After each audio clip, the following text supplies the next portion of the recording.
Olá a todos, sejam mais uma vez bem-vindos ao canal do professor Anatólio Arce.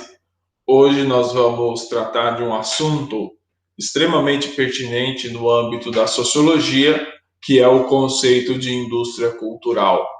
Antes de iniciar a nossa explanação de hoje, eu gostaria de dizer, primeiramente, para que vocês curtam o vídeo, se inscrevam e compartilhem nos grupos aí de WhatsApp, que o conceito de indústria cultural é um daqueles caracterizados pela sociologia que mais fazem sentido prático para o nosso cotidiano, certo? O que eu estou querendo dizer? Nenhum indivíduo que está presente na nossa sociedade de consumo, ele está imune da influência da indústria cultural, certo? Por que isso?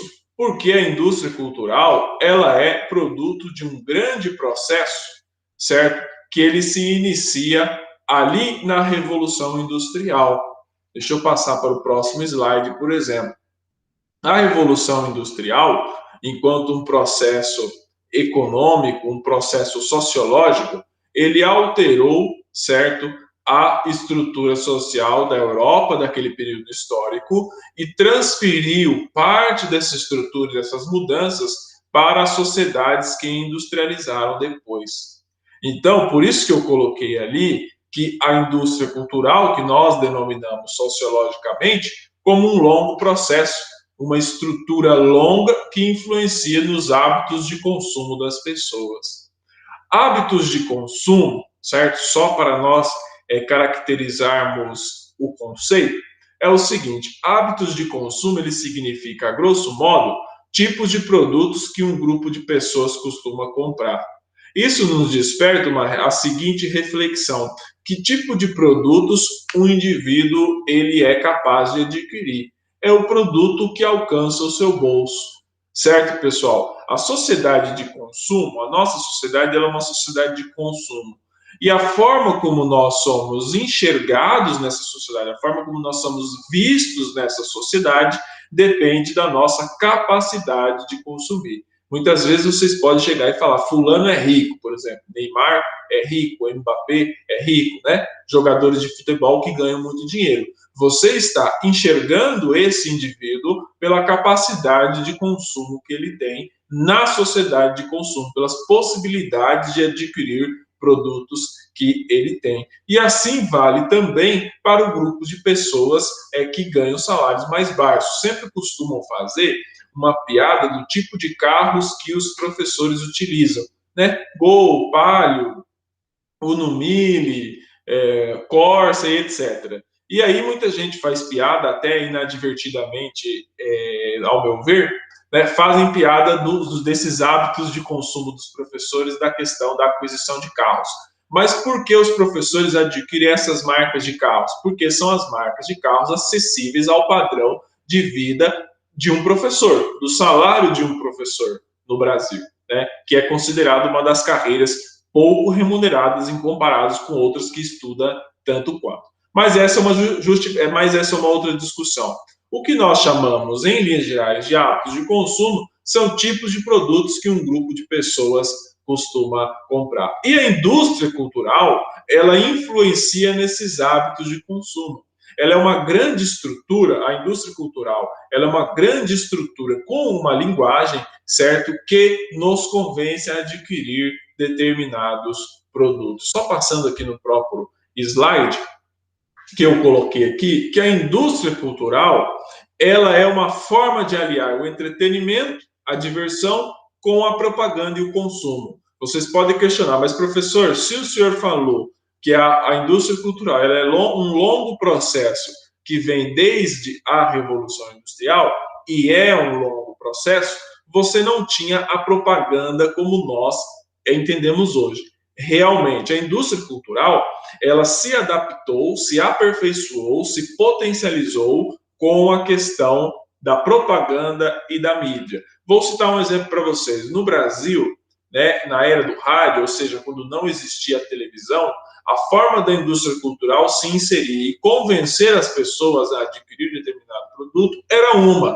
Com o surgimento da televisão, a forma como a indústria cultural ela nos convence a adquirir determinado produto é outra. Ou seja, você tem o rádio, certo? Que não tinha imagem, era pelo som, em que você enfatizava as características de durabilidade do produto, as potencialidades que esse produto tinha, e você descrevia o produto, certo? Essa forma de fazer propaganda, essa forma de fazer, de convencer o indivíduo a consumir, certo? De convencer o assalariado a se transformar em um consumidor, ela muda com a televisão, sobretudo com a televisão a cores, em que não há mais a necessidade de você descrever o produto, certo? O produto já está ali para o indivíduo enxergar em cores muito bem postadas. Então, ele enfatiza na questão das consequências, certo? Que a aquisição desse produto ela vai fazer na vida do indivíduo. Não sei se vocês já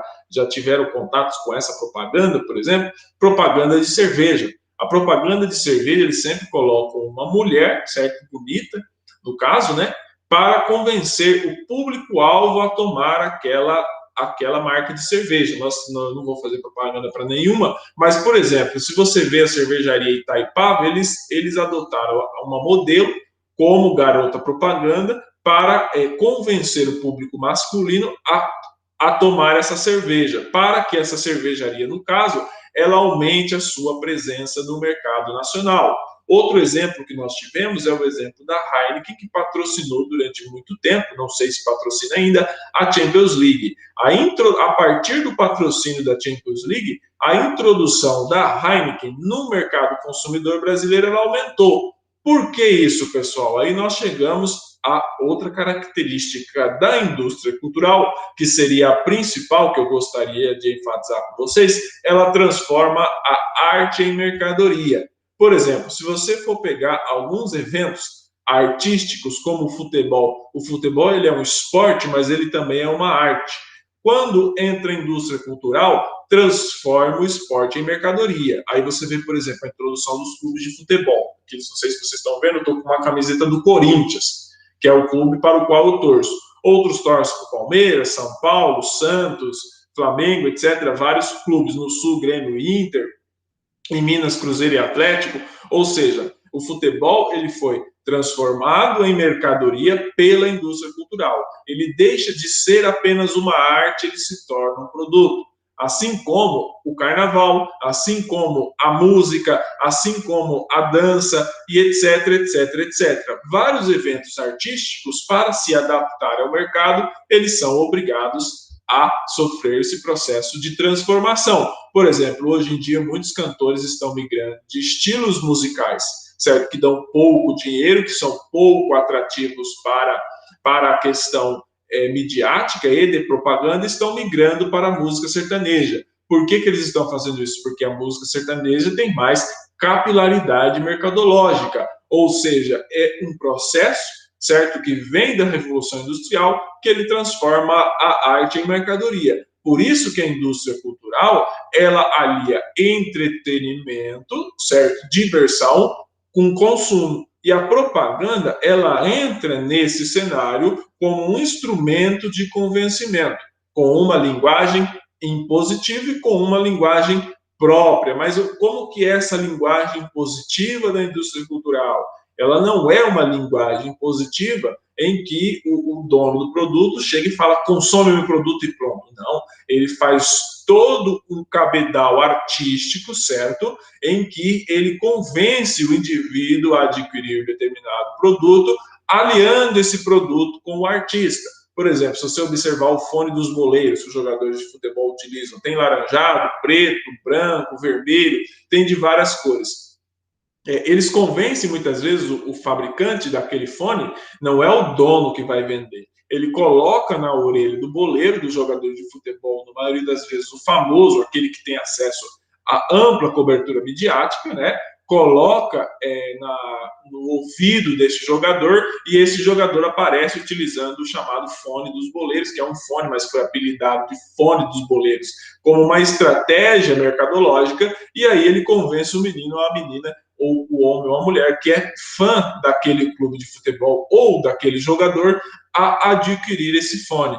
Ou seja, eventos esportivos, cinema, novela, música, programas de auditório, eles ditam moda, certo? Por quê? Porque a arte que está contida no evento esportivo, no cinema, na novela ou nos programas de auditório se transformam em mercadorias por meio da indústria cultural, que alia o entretenimento com a propaganda e o consumo, ou seja, o consumo ele sustenta toda essa engenharia cultural. Então, a principal característica da indústria cultural é transformar a arte em mercadoria. E aí eu coloquei alguns exemplos de marcas, né, que você amplamente encontra sendo divulgada na internet, sendo divulgada na televisão. Hoje em dia, o principal meio, certo, instrumento de propaganda é a internet. Aí você observa, por exemplo, essa Brahma Duplo Malte,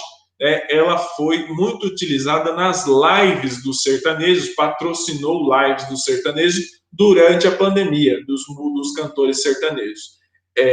Houve um incremento, certo, dessa marca nas vendas dessa marca. Se você fosse em várias distribuidoras de bebidas e perguntasse para o vendedor se tinha aumentado a demanda por Brahma Duplo Malte, eles com certeza iam te dizer que sim, que aumentou. E em algumas distribuidoras de bebidas até acabou mais cedo o estoque de Brahma Duplo Malte. Por quê? Porque eles investiram numa publicidade, colocaram ali nas lives dos sertanejos, pagaram para isso, e os sertanejos, com a sua arte, convenceram você a adquirir essa mercadoria. Processo semelhante acontece na questão do tênis Nike, na questão do carro Civic, na maquiagem do Hello Kitty ou também no telefone celular da Motorola. Quem nunca se viu convencido por conta de uma propaganda a adquirir determinado produto. E isso também serve para comidas, como, por exemplo, hoje em dia o consumo de fast food aumentou muito no hábito de consumo dos brasileiros, porque eles fazem propaganda de sanduíches e de os demais fast food diuturnamente. Isso daí é amplamente divulgado na mídia. E a arte, o artista, ele é um instrumento para vender determinado produto. Obrigado pela atenção de todos vocês. É isso a nossa explanação de hoje.